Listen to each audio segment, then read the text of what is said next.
Very good morning all of you. कैसे हैं आप लोग? सीख रहे हो, समझ रहे हो, बहुत आगे बढ़ रहे हो। हम लोग बात करने वाले कि सच में 2008 जैसी मंदी आ सकती है। बहुत बड़ी महामंदी की बात सुन रहे हो। हर कोई बात कर रहा है कि मार्केट जो है क्रैश हो जाएंगे और बहुत बड़ी महंगाई जो है बढ़ जाएगी अगर इस तरीके का कच्चा तेल चलता रहा, इसी तरीके से हमारा रुपया टूटता रहा। भाई कच्चा तेल कहां पे है इस समय पे? $105 के सामने ये चल रहा है, $110 के पास में आके जम के खड़ा हो चुका था और ये हमारे लिए सच में बहुत बड़ा पेन है। आप यूएसडी आईएनआर देखोगे तो जो 96.96 का जो है रिकॉर्ड लो हिट किया है, समझ रहे हो? रिकॉर्ड लो 96.96। अब क्या सच में हमें प्रॉब्लम है? 2008 जैसी मंदी आ सकती है, महंगाई अपने चरम पे जा सकती है और जीडीपी के हिसाब से क्या हमारी सिचुएशन है, हर चीज को डिटेल में कवर करने वाला हूं। सबसे पहले वीडियो को लाइक कर देना। इस टाइप का लर्निंग सेशन बिना रुके लेके आता हूं, इसलिए वीडियो को लाइक करके चैनल को सब्सक्राइब करके बेल आइकन जरूर दबा देना। यहां पे हम क्या देखने वाले हैं, देखो इंपॉर्टेंट चीज है, फोकस अब आपका यहां होना चाहिए। 10 मिनट के सेशन के अंदर आपको हर चीज एक्सप्लेन करने की कोशिश करूंगा। सबसे पहले हमें क्या समझना है, भाई मोदी जी आए, उन्होंने 24 घंटे के अंदर 2 बार अपील की कि आपको गोल्ड एंड सिल्वर नहीं खरीदना। फॉरेन जो 1 साल के लिए जो है आपको गोल्ड और सिल्वर को अवॉइड करो, ये हमारे लिए देश के लिए इंपॉर्टेंट है। उसके बाद क्या किया उन्होंने, बोला कि फॉरेन ट्रिप जो है उनको अवॉइड करो, वर्क फ्रॉम होम, ठीक है, ये वाला कल्चर जो है अडॉप्ट करने की उन्होंने सलाह दी। उसके बाद उन्होंने क्या करा, गोल्ड एंड सिल्वर पे क्या करा, इंपोर्ट ड्यूटी 6% से बढ़ाकर कितनी कर दी, 15%, ठीक है। उसके बाद क्या हुआ, उसके बाद बहुत सारे एक्शंस जो है लगातार गवर्नमेंट लेती हुई नजर आ रही है। इसका मतलब क्या कि सच में पैनिक है, सच में दिक्कत है। भाई जब मोदी जी देश के प्रधानमंत्री है ना, आपको समझना पड़ेगा, देश के प्रधानमंत्री 24 घंटे में 2 बार देश को अपील करते हैं तो डेफिनेटली पैनिक तो होता ही है। और सब ये सवाल पूछ रहे हैं क्या सच में 2008 जैसी सिचुएशन आने वाली है क्या? मंदी उस लेवल की आएगी क्या? इन्फ्लेशन इतना राइज हो जाएगा क्या? ये क्वेश्चन सबके दिमाग में चल रहा है। आज डेटा और फैक्ट्स के साथ में बैठ के बात करते हैं। सबसे बड़ा जो खबर जो पैनिक करवाने वाली थी वो क्या था, यहां पे हम आएंगे तो एक खबर आई थी भाई, यहां पर हम देखें तो आपके सामने 61,000 करोड़ जो है ये खबर निकल के आई कि 1 अप्रैल से लेके, पहली 1 अप्रैल से लेके और 15 अप्रैल तक, मतलब अप्रैल के 15 दिन के अंदर ही सबसे ज्यादा विड्रॉल हुआ है पैसे का, ठीक है। 61,000 करोड़ जो है वो निकाले गए हैं, जो कि क्या है, जो डिमोनेटाइजेशन हुआ था उससे, उस लेवल का, मतलब उससे भी ज्यादा जो है पैसा इस समय पे निकाला गया है इस 15 दिन में। तो इससे क्या हुआ, सब में पैनिक हो गया। अब आपको समझना पड़ेगा भाई पैनिक के पीछे का रीजन समझो क्या है। जब 1 अप्रैल से 15 अप्रैल के बीच में जो चीज हुई थी ना, उसमें क्या था, एक तो क्या है, आपका फाइनेंशियल ईयर जो है वो नया ओपन हो रहा है, पहली चीज। दूसरी चीज क्या, इलेक्शंस थे भाई, 5 राज्यों में इलेक्शन थे, तो ऑब्वियस सी बात है वहां पे पैसा जो है निकाला गया। जो भी है, हमें क्या करना है, आपको जो सिचुएशन है ना उसको देखना है, यहाँ पे पैनिक करने की जरूरत नहीं है। हमें उस सिचुएशन को समझना है कि क्या ये सिचुएशन है। इस खबर के बाद उल्टा ज्यादा पैनिक हो रहा है। इस खबर के बाद बहुत सारे लोग सोच रहे हैं कि बैंक जो है वो खत्म हो जाएंगे। 2008 में क्या हुआ था, बैंकिंग सिस्टम जो है कोलैप्स हुआ था। अब क्वेश्चन ये आ रहा है कि सर बैंकों के पास पैसा नहीं है, क्या बैंक कोलैप्स हो सकते हैं? हमारा रुपया जो है लगातार टूट रहा है और कच्चा तेल जिस तरीके से बढ़ रहा है, ये क्वेश्चन सबसे ज्यादा है लोगों के दिमाग में। कच्चा तेल पहले 60 पे चलता था, ठीक है, अब कितना हो गया, 110 पे चला गया। 84 का जो हमारा रुपया था वो कहां चला गया, 96 पे चला गया। अब ऑब्वियस सी बात है, पर डे का जो हमारा कंजम्पशन है किसका, क्रूड ऑयल का, वो 50 से 55 लाख बैरल है डेली का, है डेली का। और ये हम क्या करते हैं, इंपोर्ट करते हैं, 85% हम इंपोर्ट ही करते हैं। अब जब हम इतना इंपोर्ट कर रहे हैं डेली और हमारा जो रुपया है वो इतना टूट गया, कच्चा तेल इतना बढ़ गया, तो ऑब्वियस सी बात है हमारे ऊपर जो डेली का बर्डन है वो भी बढ़ गया। 5,000 करोड़ के आसपास, 5,250 करोड़ के आसपास जो है हम क्या है, डेली का कच्चा तेल 5,250 करोड़ के आसपास जो है हम डेली का कंजम्पशन करते हैं। और मैंने इसमें जब हम लोग डेटा देख रहे तो लगभग 82,000 करोड़ जो है हमें महीने का एक्स्ट्रा पे करना पड़ता है बिकॉज ऑफ दिस सिचुएशन, ठीक है। तो ऑब्वियस सी बात है कि हमारे ऊपर क्या हो रहा है, हमारे ऊपर एक बर्डन एडिशनल, देखो ऑब्वियस सी बात है बर्डन तो है ही है, अब एक additional burden because of the rupee जो हमारा टूट रहा है और कच्चा तेल बढ़ रहा है, उसकी वजह से हमें देखने को मिल रहा है। तो क्वेश्चन ये आया सर इसकी वजह से क्या इन्फ्लेशन बढ़ जाएगी? भाई डीजल और पेट्रोल के दाम बढ़ रहे हैं, ऑब्वियस सी बात है। जब डीजल और पेट्रोल के दाम, मतलब आप देख लो 3-4 दिन में 2 बार बढ़ा दी गई, 3.16 एक बार बढ़ाया और आई थिंक 90 पैसा एक बार बढ़ाया, तो 2 बार में हमारा जो है आपको प्राइस जो है पेट्रोल और डीजल के बढ़ाई गए। और पेट्रोल और डीजल क्या है, पूरी इकोनॉमी को चलाते हैं। और कि भाई सिंपल सी बात है, जो भी कंपनी है, जो भी सर्विसेज हैं, जो भी कुछ है, वो जो भी अपना सर्विसेज इंपोर्ट करेंगे, अपना कच्चा माल जो है वो इंपोर्ट करेंगे, तो वो ट्रक से जाता है, तो वहां पे क्या लगेगा, पेट्रोल लगेगा, डीजल लगेगा, है ना। तो उनका क्या है, कोई भी प्रोडक्ट है उस पर क्या होता है, उसके दाम बढ़ते हैं, कोई भी प्रोडक्ट हो उसका, ठीक है। तो सबके ऊपर क्वेश्चन क्या आया कि इन्फ्लेशन सर इस हिसाब से तो राइज हो जाएगी और इन्फ्लेशन आउट ऑफ कंट्रोल भी जा सकती है। देखो इन्फ्लेशन राइज होगी, ये हम इस पे हम एग्री करते हैं। क्वेश्चन क्या है, 2008 जैसी मंदी आ सकती है क्या? मतलब क्या का बैंकिंग सिस्टम जो है वो खत्म हो सकता है क्या? ये क्वेश्चन मेरे से बार बार पूछा गया। रुपया हमारा जो कोलैप्स हो सकता है क्या? ये क्वेश्चन बार बार पूछा गया। उसके पीछे ना आपको एक चीज समझनी पड़ेगी। आपको यहां पे आना है और हम लोग बात करने वाले हैं, ये है इंडिया का फॉरेस्ट रिजर्व। भाई ये आपको समझना पड़ेगा कितना है इस समय पे। 696 आज 22 मई पे है ना, कल में वीडियो ये आपकी लाइव होगी 22 मई को, ये डेटा आप खुद भी चेक करना। इस समय पे 696 बिलियन, ठीक है, बिलियन डॉलर है। मतलब क्या, ये आप मान के चलो कि हमारा पर मंथ का जो कंजम्पशन होता है वो लगभग 50 से 70 बिलियन डॉलर के आसपास होता है। तो ये आपका मान के चलो कि आपके पास 10 से 12 महीने का रिजर्व है। 10 से 12 महीने का रिजर्व हमारे पास है अभी भी। तो इतना पैनिक करने की सिचुएशन नहीं है, पहली चीज, क्योंकि हमारे पास फॉरेन रिजर्व अच्छा खासा है। ये चीज जो लोग पैनिक कर रहे हैं ना, उनको ये चीज देखनी पड़ेगी कि हमारे पास अभी भी 10 से 12 महीने का फॉरेन रिजर्व जो है पड़ा हुआ है। जो भी देश जिनकी हम बात करते हैं, श्रीलंका, पाकिस्तान, जहां पे भी दिक्कतें हुई, ठीक है, उनके पास फॉरेन रिजर्व नहीं था। ठीक है, ये आपको देखना पड़ेगा कि हमारे पास अभी कितना है। हमें सच में पैनिक करना होगा। इस सिचुएशन को देखते हैं ना, तब हमें पता चलता है कि हाँ भाई, हमारे पास फॉरेन रिजर्व पड़ा हुआ है। दूसरी चीज क्या, अभी आरबीआई ने एक बहुत बड़ा जो है स्टेप लिया। आरबीआई ने क्या स्टेप लिया, यहां पे हम आएंगे तो देखते हैं। RBI announce $5 billion INR swap auction. उन्होंने क्या बोला कि काम करते हैं, 26 मई को हम सब बैंकों को, कमर्शियल बैंक जितने भी है, ठीक है, उन कमर्शियल बैंक्स को उन्होंने बुला लिया कि आप सब जितने भी कमर्शियल बैंक से आ जाओ, और जिनके पास भी डॉलर्स अवेलेबल हैं, ठीक है, जिनके पास भी डॉलर्स अवेलेबल हैं, और जितने भी डॉलर हैं, आपके पास हो सकता है 500 करोड़ है ना डॉलर हो, आपके पास 100 करोड़ डॉलर हो, आपके पास 250 करोड़ डॉलर हो, आपके पास 300 करोड़, आपके पास 1000 करोड़, जिस बैंक के पास जितना करोड़ डॉलर है आप मुझे दो।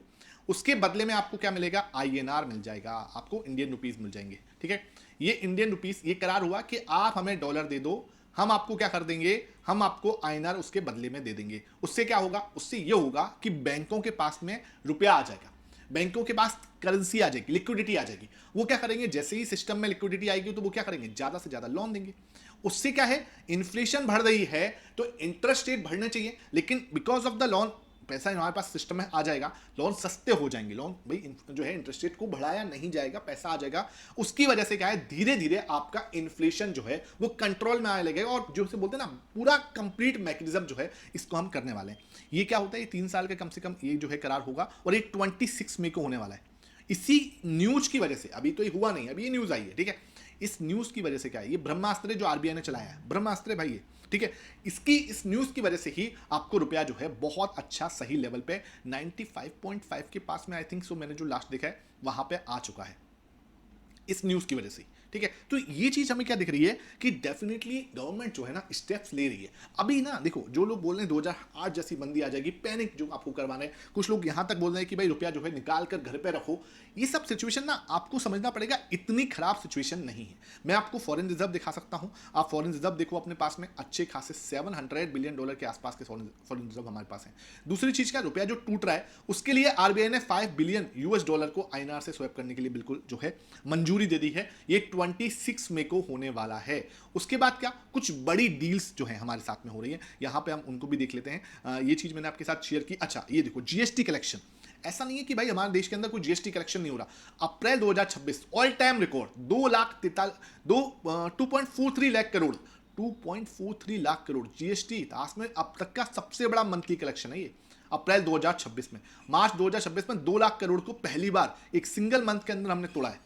समझ रहे हो, तो किस तरीके से 2025-26 में 22.27 लाख करोड़, जो पिछले साल का 8.3% जा रहा है।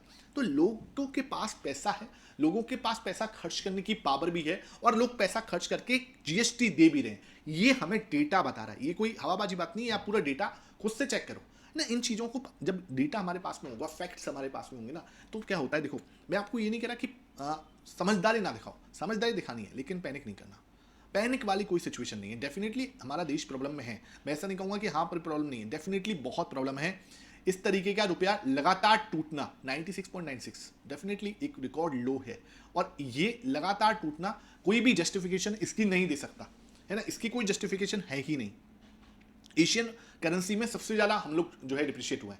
तो डेफिनेटली ये कोई, मैं आपको यहां पर कोई इस तरीके की ये मत समझना कि मैं आपको कोई जस्टिफिकेशन दे रहा हूं, नहीं, यहां पर मैं आपको सिर्फ इतना बता रहा हूं कि अवेयर हो, लेकिन पैनिक मत करो। सर पैनिक करने के पीछे का रीजन क्या, मतलब कि सब कुछ ठीक है, मैं आपको बस इतना कह रहा हूं कि बैंक्स के अंदर जो है ना बैंक्स के अंदर आपको बहुत ज़्यादा डाउट नहीं करना चाहिए, ये मुझे नहीं लगता कि बैंक्स के अंदर बहुत ज़्यादा एनपीए वगैरह हो, उसकी संभावना मुझे यहाँ पे बहुत कम दिखती है। आपने देखा होगा यस बैंक का नाम सुना है ना, यस बैंक को डूबने नहीं गया है ना। अमेरिका में क्या था, जैसे 2008 हुआ था, तो वहां पे क्या हुआ, बैंक को डूबने दिया गया था। यहां पर यस बैंक को भी संभाल लिया। गवर्नमेंट ना इस चीज को जरूर वो करती है कि कहीं भी इतना बड़ा पैनिक ना हो जाए, यस बैंक को भी संभाल लिएगा। तो आप सोचो कि कोई बड़ा बैंक के बारे में सोचना कि हाँ यार वो डूब जाएगा, ये डूब जाएगा, वो डूब जाएगा, 2008 जैसी मंदी आ जाएगी, ये कहीं भी अभी तो कोई भी इसके निशान नहीं दिखते, ना डेटा में दिख रहे हैं और ना ही स्टॉक मार्केट में दिख रहे हैं। स्टॉक मार्केट भी हमारा देखो 18 महीने से नहीं चला है ना, 18 महीने से हमारा मार्केट नहीं चला। I agree with that point, ठीक है, इकोनॉमिक जो है इशू है, लेकिन आप बोलो कि हम पैनिक कर लें, इतना इशू नहीं है। ये बात आप समझ के चलना पड़ेगा। आगे बढ़ते हैं सर, और क्या चीजें हैं। अगर मैं इस समय देखूं, फॉरेन रिजर्व हमारे स्ट्रांग है, ठीक है, बैंकिंग सिस्टम आप देखोगे स्टेबल है, इकोनॉमिक साइज हमारा लार्ज है, आरबीआई जो है वो हाई क्रेडिबिलिटी के साथ बैठे हुए हैं, हाई डॉलर के साथ में बैठे हैं, हाई फॉरेन रिजर्व के साथ में बैठे हुए हैं, और उनके पास जीएसटी कलेक्शन, टैक्स कलेक्शन अच्छे लेवल पे है। उसके बाद इंपोर्ट जो है हमारा मैनेजेबल हो रहा है। अब क्या है, देखो हमने क्या है, बहुत सारी डील भी हम कर रहे हैं अलग अलग देशों के साथ में, समझना पड़ेगा। देखो इंडिया में अभी सिचुएशन अलग क्यों है, देखो 2008 से सिचुएशन अलग क्यों, वो हम देख लेते हैं। आरबीआई रेगुलेशन जो है वो बहुत ज़्यादा स्ट्रिक्ट है। अब इतना आसान नहीं है लोन दे देना, एनपीए घोषित कर देना, अब बहुत ज़्यादा स्ट्रिक्ट नियम कानून है, उनको आसानी से नहीं ब्रेक कर सकते। बैंक जो है वो हर लेवल पे मॉनिटर होते हैं, उनको मॉनिटर किया जाता है। कैपिटल रिजर्व जो है बेटर है, एनपीए जो है पिछले 2 दशकों से बहुत बेटर हुए हैं, बहुत बहुत, जैसे बोलते हैं ना कि हाँ जरूर देखो हर देश के अंदर अभी जैसे हम बोल रहे हैं कि भाई लोगों की जॉब चली जाएगी, है ना, मतलब बोल के कि एआई की वजह से लोगों की जॉब चली जाएगी, है ना, एआई आ रहा है, लोगों की जॉब जाएगी। अब जॉब जाएगी तो क्या है, ज्यादातर लोग आईफोन भी क्या ईएमआई पे लेके बैठे हुए हैं। अब ईएमआई पे लेके बैठे हुए हैं, तो जब जॉब नहीं रहेगी तो ईएमआई कैसे पे करेंगे, और उसके बाद क्या होगा, एनपीए होगा। तो भाई ऐसा नहीं है, इतना आसान नहीं होता। चीजें थोड़ी सी, मतलब जिस तरीके से बोल रहे हैं लोग, जितना पैनिक कर रहे हैं, सिचुएशन में ऐसा नहीं कह रहा कि बिल्कुल खराब नहीं है, मैं कह रहा हूं कि सिचुएशन खराब है, लेकिन पैनिक वाली सिचुएशन नहीं है। बैंकों की बैलेंस शीट फिर भी ठीक है, एनपीए इतना नहीं दिखता। पिछले 2 दशकों से अगर आप उठा के देखोगे तो इतनी सिचुएशन खराब नहीं है। गवर्नमेंट जल्दी इंटरवीन करती है, मतलब अब क्या गवर्नमेंट बहुत जल्दी क्या है, एक्शन में आती है। आपने यस बैंक का केस देखा हुआ है, तो वो बहुत बड़ा, इतना मतलब जैसे बोलते हैं ना कि इतना बड़ा बैंक जो है उसको डूबने से बचा लिया गया। जैसे यूएस में क्या हुआ, डूबने दिया गया, तो वहां पे ऐसी सिचुएशन थी, लेकिन यहां इंडिया में बहुत जल्दी गवर्नमेंट इंटरवेन करती है, स्पेशली इन बैंकिंग सेक्टर के अंदर। तो ठीक है, ये चीज हमें साफ नजर आती है। उसके बाद हम बात करें यहां पर, ये चीज मैंने आपको दिखा दी।